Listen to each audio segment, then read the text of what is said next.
ہر دن بھی ان کے نام ہی سے زندہ ہوگا. اسی لیے کافر جتنے ہیں اب یہ ضرور ہے کہ کچھ زندے میں کچھ مردے بھی پڑے گی ہے نا. یعنی اولیاء اللہ میں دشمن بھی جی رہے ہیں, امریکہ بھی ہمارے نام پر وہ روٹی کھا رہے ہیں اور ہم سمجھتے ہیں ہم ان سے بھی جلے رہے ہیں. الٹا معاملہ ہے. اصل میں بیوقوفی ہے. ہم اگر قیامت آ جائے گی تو امریکہ روز روٹی پائیں گے. انہیں اللہ اللہ کرنے والوں کے نام سے جی رہے ہیں, وہ بھی روٹی کھا رہے ہیں. مگر چونکہ ہم لوگوں میں احساس ضرور ہے اور پیغامہ محلہ کرتا اور سفید کچھ عجیب یعنی عجیب جنس کی حالت ہے. ان کا جنس کی کیفیت بہت رہتی ہے.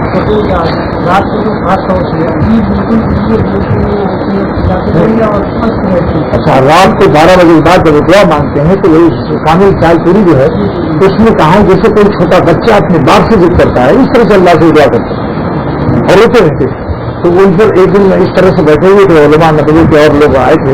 انہوں نے دیکھا کہ بالکل کرتا محلہ پیجامہ کچھ رنگ کا ہے تو کرتا کچھ ہے ٹوپی کچھ رنگ ہے, خدمہ بھی کہیں لگا ہوا ہے تو وہ شوربہ لگا ہوا ہے. تو میں نے حضرت سے عرض کیا حضرت آپ کو پہچاننا بہت مشکل ہے کیونکہ مسند وغیرہ لگا کر اور فٹ فاٹ زیادہ رہنے والے سلما ستارہ ٹیلنٹ لگے ہوئے ہیروں کو وہاں گردی مشین جتنے ہیں الہ آباد میں سب بڑا ستارہ سلما لگاتے ہیں اور ہرا لباس ہوتا ہے دیکھنے سے خود ہی عجیب سے. تو آپ کو پہچاننا تو بہت مشکل ہے. اس وقت میرا شعر سنیے کہ آپ کے اوپر اس حالت پر میرا ایک شعر تازہ ابھی ہوا ہے. گدڑی میں لال لال پر گدڑی چڑھی ہوئی, گدڑی میں لال اور لال پر گدڑی چڑھی ہوئی, مشکل ہے تیرے لال تک ناداں کی دست رس. یعنی آپ کی نیکی کو پہچاننا نادان لوگوں کا کام نہیں ہے. جس کو اللہ آنکھ دے وہی آپ کو پہچان سکتا ہے. اسی وقت تازہ شعر ہوا کہ گدڑی میں لال لال پہ گدڑی چڑھی ہوئی, گدڑی میں لال لال پر گدڑی چڑھی ہوئی, مشکل ہے تیرے لال تک ناداں کی دست رس. حضرت بہت ہنسے اور بہت خوشی ہوئی.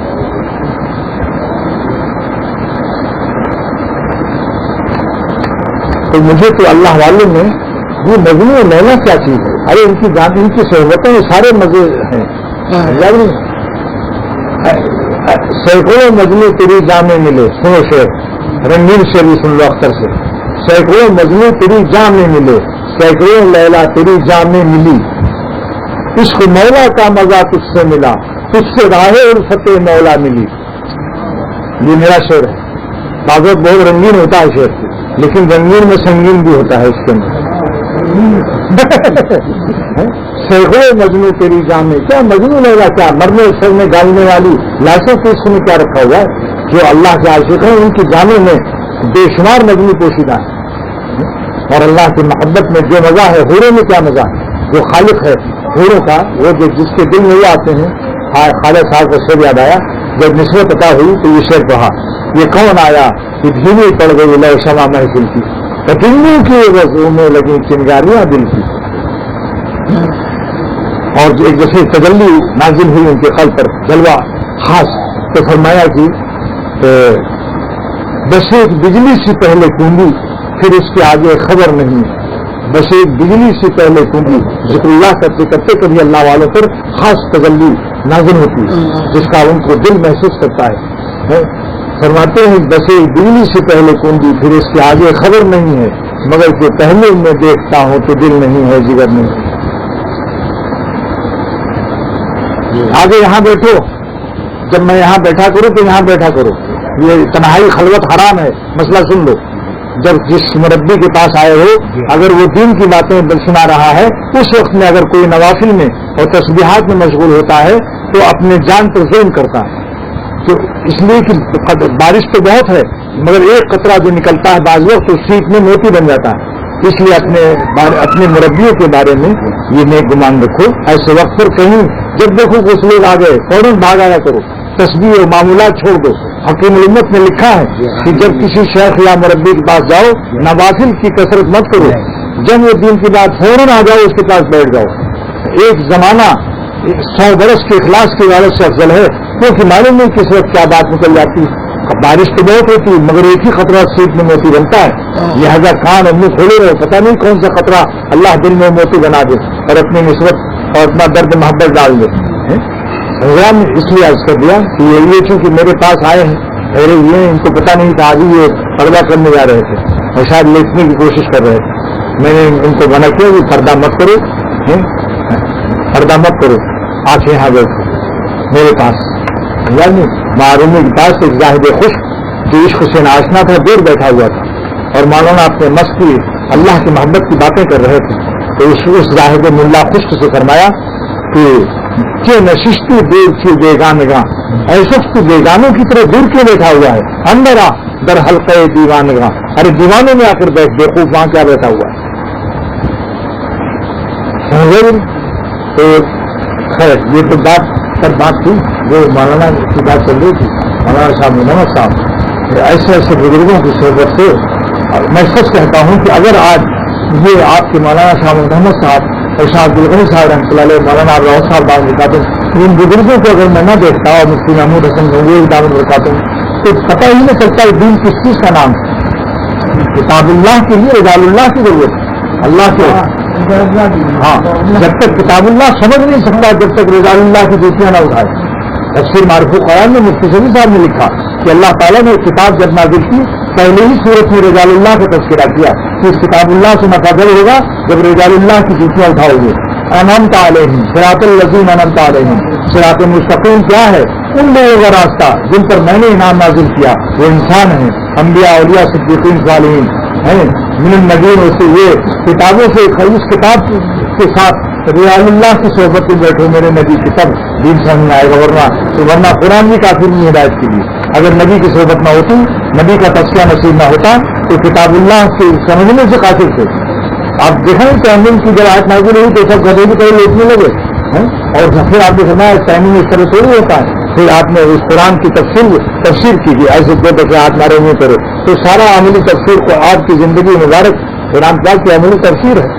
تو رجال اللہ، اسی لیے علامہ علوسی نے تفسیر علمانی میں لکھا ہے کہ صراط الذین انعمت علیہم، رجال اللہ کا اور اہل اللہ کا راستہ جو ہے یہ صراط مستقیم کا بدل کل ہے.